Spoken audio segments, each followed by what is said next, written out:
1 year since the deadly San Jose VTA rail yard shooting when a gunman killed 9 people before turning the gun on himself. Now, this grim anniversary comes as we mourn the deaths of more victims in Texas, New York, and here in California to gun violence. Now, joining me now to talk about this is Santa Clara County Supervisor Otto Lee. Thank you so much for being here with us today. Good morning. Thanks for having me today. Supervisor, what goes through your mind at this time of so much grief? It's really sad that it's been a year. We certainly have had so many of our flag being half-staffed, many thoughts and prayers. But I think besides showing the respect to the victim's family, I think there are more that we need to do locally and nationally in order to prevent this from happening in the future. Yeah, you just joined together with the Santa Clara County DA and South Bay Police Departments to organize a gun buyback event that happened just last week, actually. Sunday, correct. So what was the outcome of that event, and what inspired you guys to bring this back? Right. So the last gun buyback in Santa Clara County took place before COVID. So that's about close to 3 years ago in Sunnyvale. And it was a successful event. And since I got elected to the Board of Supervisors, that was one of the first things that I wanted to do is, hey, let's do another one again. And the idea came out saying that, well, since we did Sunnyvale last time, let's try to do another part of the county. So that's why we did it in Milpitas this time. And very fortunate to have the DA's office, Jeff Rosen, along with the Milpitas Police Department, Jeff Hernandez, the police chief, all coming together and learning from also what Sunnyvale did with Chief Frank No, and to find a way to help our residents, our responsible gun owners in our community to be able to have a safe way to turn in these unwanted guns that they don't want in their homes anymore. Did Santa Clara County see an increase in gun violence during the pandemic? Yes, definitely. We certainly have seen various type of injuries resulting from guns. As a matter of fact, it turns out most of the injuries from guns really is not through a crime so much, but really it's people owning the guns and from accidental discharge, and we call poor muscle awareness, like, and kids. Those are the situations that we're seeing, and in suicide attempts as well. And based on numbers released to us from your office, we understand that 400 guns were actually returned through this gun buyback program. 415, yes. 415. Yes. How many of those were assault weapons? Right. So all that, we received 14 military-style assault weapons, like the AR-15 Bushmaster, which is like the commonly used weapon by a lot of these mass shootings. The most recent one being Uvalde, and also in New York as well, and the VTA shooting. We actually have a couple of Uzi-style weapons as well. So as much as we were really trying to buy guns from individuals, residents trying to turn in their rifles and whatnot and handguns, we are finding all kinds of stuff. And also we had received 7 what we call ghost guns, which are these unregistered, no number guns that's being assembled or 3D printed. And we were quite shocked to see how many of those are now actually in our community. Gotcha. So what was your reaction to the sheer volume of firearms that were being turned in? Did that 415 number shock you and surprise you at all? Well, it gratified us, but we really want to buy a lot of these guns back for people who doesn't want them.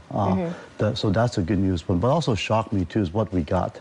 The ghost guns was certainly a surprise. The other one that was surprising is of the many shotguns, there was a sawed-off shotgun, sawed-off in the front and the back of the stock. And the back of the stock is wrapped up with black electrical masking tape. And then there's really absolutely no good reason for that thing to be around other than for illegal, and certainly the weaponry itself is very highly illegal.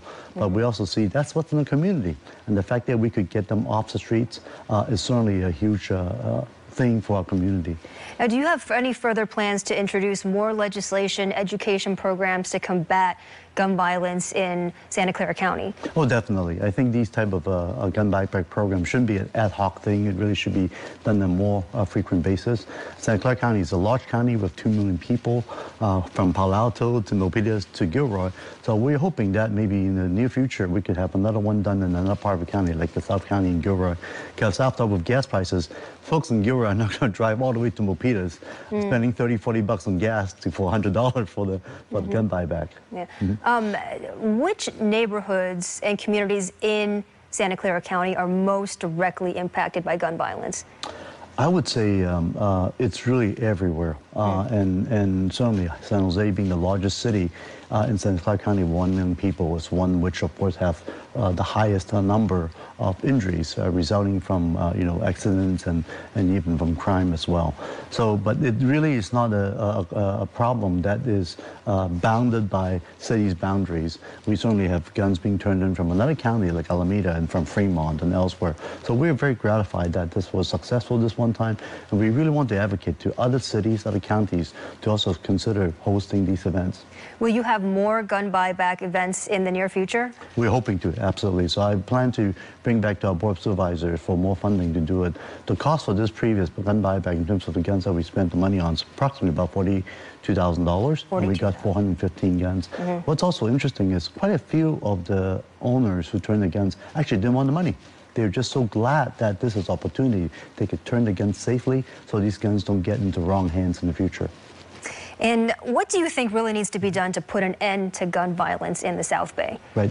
Locally, I think this is one of many things we can do. We also gave up gun locks, for example, so that people are really needing to make sure that the guns are locked away. To own a gun, it takes a loss of responsibility. I myself served in Iraq, used a 9mm for a whole year, 24/7 in the war zone, and really understood the importance and how it is so important that people need to learn about the gun safety issues. Gun locks is one way, making sure the kids don't get hold of them. And also the fact that nationally we really have some common sense legislation that's long overdue, like the military-style assault weapon ban, because when that was passed for the 10 years before the sunset period happens, the amount of these type of mass shootings has certainly been much lower than after the sunset period had expired. And of course, universal background check. Those are things that most Americans really agree to, over close to 90%, I believe, in the last poll. Let's just pass those laws. Thank you very much, Santa Clara County Supervisor Otto Lee. We appreciate your perspective and insight on this important issue. Thank you very much for having me. And we do have some information we do want to show you. The Santa Clara County Sheriff's Office will take unwanted guns. You can call the Sheriff's Office for more information. That number is on your screen there. And also, the supervisor mentioned that more than half of all guns in the country are self-inflicted, or gun deaths, excuse me, in the country are self-inflicted. If you or someone you know is in need of support, you can call that number on your screen. Remember, you are not alone.